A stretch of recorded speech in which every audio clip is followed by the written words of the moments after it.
Did you ever realize that your relationship with money could be impacting your sales confidence? Yes, that is a reality. And in today's episode, we are deep diving on getting your sales and money back on track as we get chatting with our guest for the show today. So let's get started. Fall in love with selling as you acquire the right mindset, selling style, and sales process that helps you take your business solution to more prospects, potential clients, and the world at large. If you are a women entrepreneur who is looking to get more sales, scale, and sustainability in your business, you have reached the right place. I'm Roshni BAronia, your host for the show Ace the Sales, which is all about helping you bring your authentic and influential self to each sales conversation. Okay, so Josie is joining us all the way from UK. Hello, Josie. Very happy to have you on this show today. Hi, I'm so happy to be here. Thank you for inviting me. Yes, please tell us a little bit about yourself and your business to us. So I am a business coach for female entrepreneurs, and I support women who have got businesses that they might use online to market to grow and scale their business, particularly focusing on strategy and mindset with a real focus on money mindset, which I see as the most important part of business and sales. Right. Exactly. That's what we will be diving into as how the money mindset impacts the sales confidence. Yes, I'm so excited about this. But before we get into that, what has been your biggest business struggle and how did you overcome it when you were starting out? So I'd say the biggest business struggle for me was I got pregnant very close after starting my business. And so as I was building my business, obviously, I was also due to have a baby and I was quite naive. I thought it was my second child, so you'd think I would have had a bit more reality check. But I had this image of my baby sat on my knee, me working, still being able to run my business in the same way I had prior to having my baby. And it hit me like a ton of bricks. And I don't know if you have children, but they take up quite a lot of time and energy. And it was a big struggle for me. But what I learned was I needed to get help. And so obviously I got help from my husband. I slowed down a bit in my business, but then we got childcare support and I had a house cleaner, things to just take the pressure off me so I could really focus my energy on my business. Right. So yeah, that was my biggest struggle. Obviously it was an amazing struggle because I've got my gorgeous son, but it was tricky to kind of juggle the two. And I suppose my heart goes out to every parent out there who is juggling a business and children, because it can be tricky without help. Absolutely. I so much agree to it and relate to it because when I started my business, my son was 7 years old. So it was a complete turmoil emotionally as well that was going within, where I had to keep that mommy guilt away and focus on the work. Yeah. So when I am at work, I was feeling, what is my kid doing? Is he okay? And when I was with my child, I was thinking, what is happening with the work? Oh, I had to send out that email. So I was torn apart in two places. So I think that struggle with moms, when they are starting off with their business, is amplified 200 times. Totally. And I think there's different guilt factors, isn't there? There's sometimes I should be spending more time with my child. And then the other guilt thing is I should be a better businesswoman. And so you kind of juggle in those two things. But I think as the longer you do it, the more you're able to merge the two and feel, it took me a while, but now I feel successful as a business owner and a mum. Yeah, absolutely. And that's what needs to be done. The relationships have to be balanced and the support system has to be built both at work and at home. Yeah. Great. You've been working as a business coach for approximately 4 years, I believe, right? When I started my business, I actually started out as a love coach, but I transitioned after 2 years to become a business coach. Okay, but I've done coaching for over 4 years. Yeah. Wow. So what was it like to get your first initial clients, first 5 clients? What was the struggle then? And now as a seasoned entrepreneur, what's your sales strategy? Okay. So my first 5 clients, the first thing I did when I became a coach, obviously my business is all the marketing's on social media. So I got some presence on social media and got my message out there. And then I went into a Facebook group and I offered free coaching to 3 people in return for testimonials. because I wanted some testimonials. Of those 3, I managed to convert 2 to paying clients, which was amazing. Awesome. So basically, they tried me out for a little bit.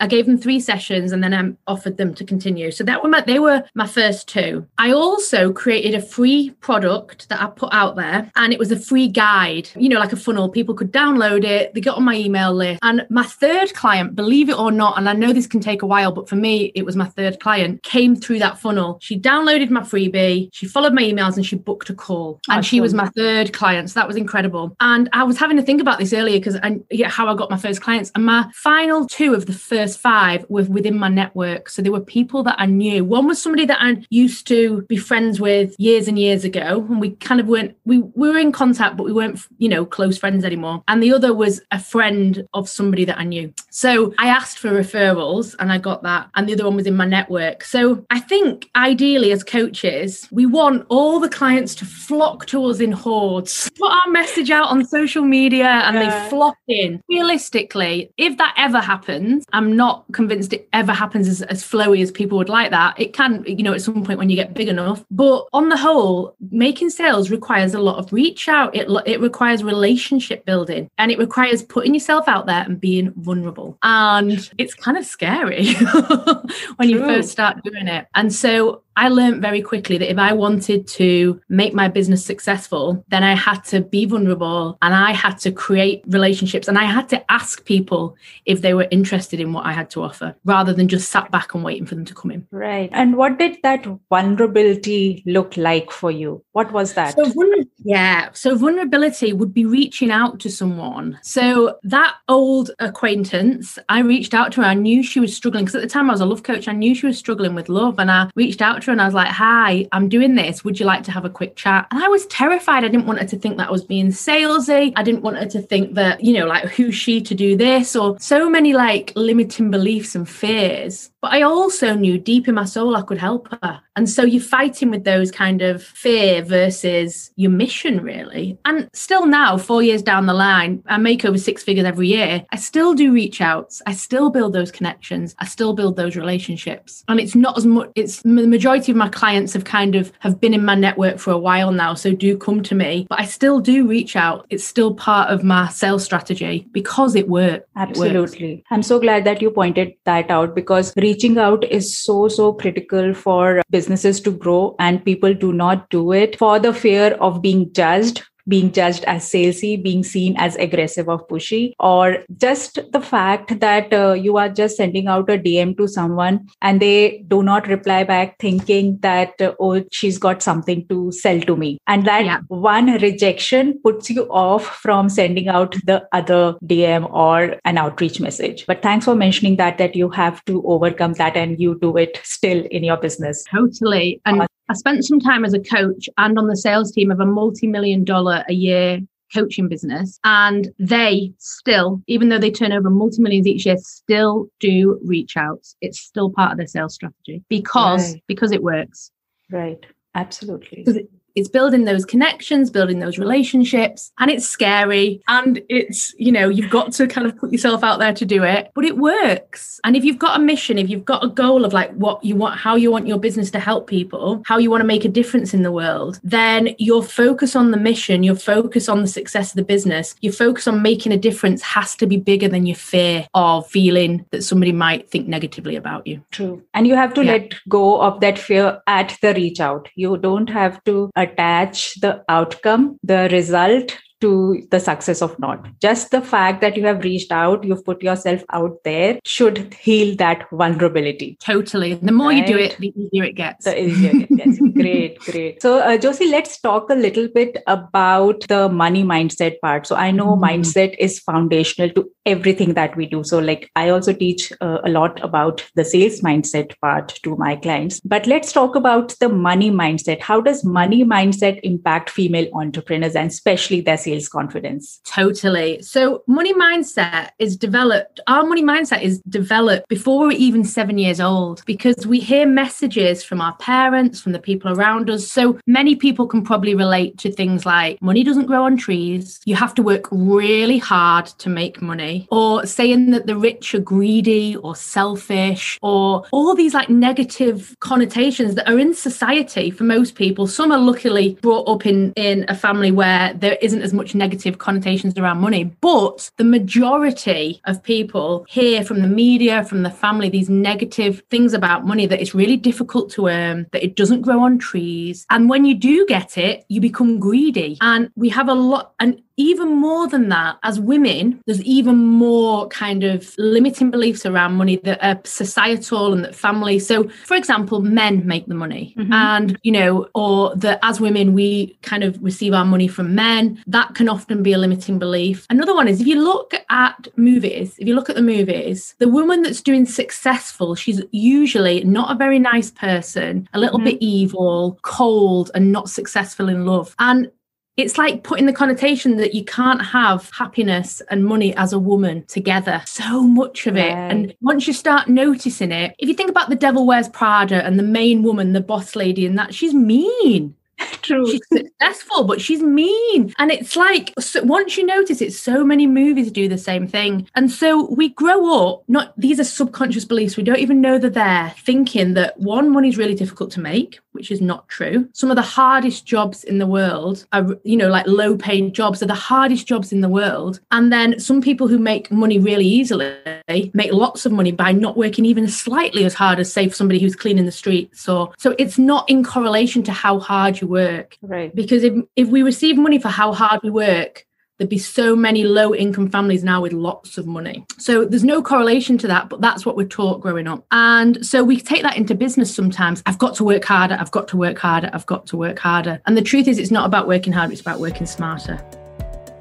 Do you often face feast and famine cycles in your business? Do you set lofty income goals but don't know how to achieve them? Then this is the time for you to wear the CEO hat and take charge of your sales with the Personal Sales Planner. This sales planner is an all-in-one tool for solopreneurs like yourself to help you manage and grow your sales every single quarter. From mindset and motivation to strategy and implementation, tracking and monitoring to review and reflection. Everything that you need to crush your sales targets and meet your income goals is within this 90-day planner. So grab one for yourself from the link given in show notes at bit.ly/PSP-37. This is the best way for you to bring in predictable revenue growth in your business. So grab your planner from bit.ly/PSP-37. The link is given in show notes.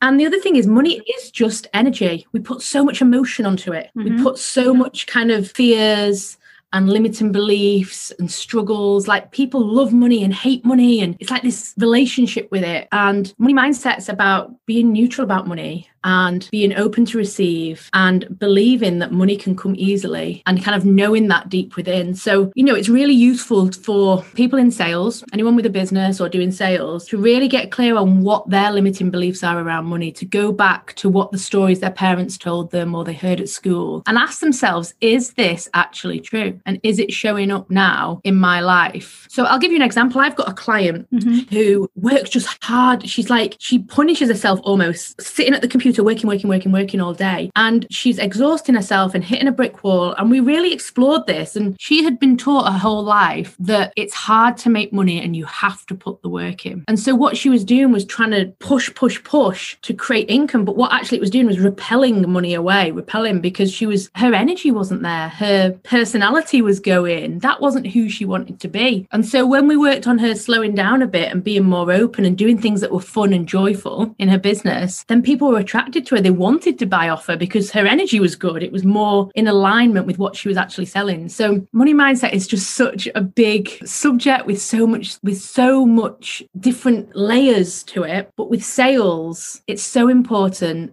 that you believe that whatever you're selling is worthy. Because I think there's a lot of other blocks to selling is when we are worried about our prices women often undercharge. Often. I see it a lot. Is that something that you see? Women undercharging for the services or having fear about the prices? Yeah. And I think the biggest places, the most prominent places where this money mindset thing impacts women is when they are either quoting their price or they are doing negotiations. Even negotiating, if they are working in a customized solution. So coming up with a pricing or a package for a customized service that they are doing for an organization or a business. So that is something they are undercharging and over delivering. So totally. Yeah. So how do we balance that out? What would be your advice? Yeah. So what's happening there is the person who's quoting is connecting the price with their self-worth. Right. So it's almost like if I quote,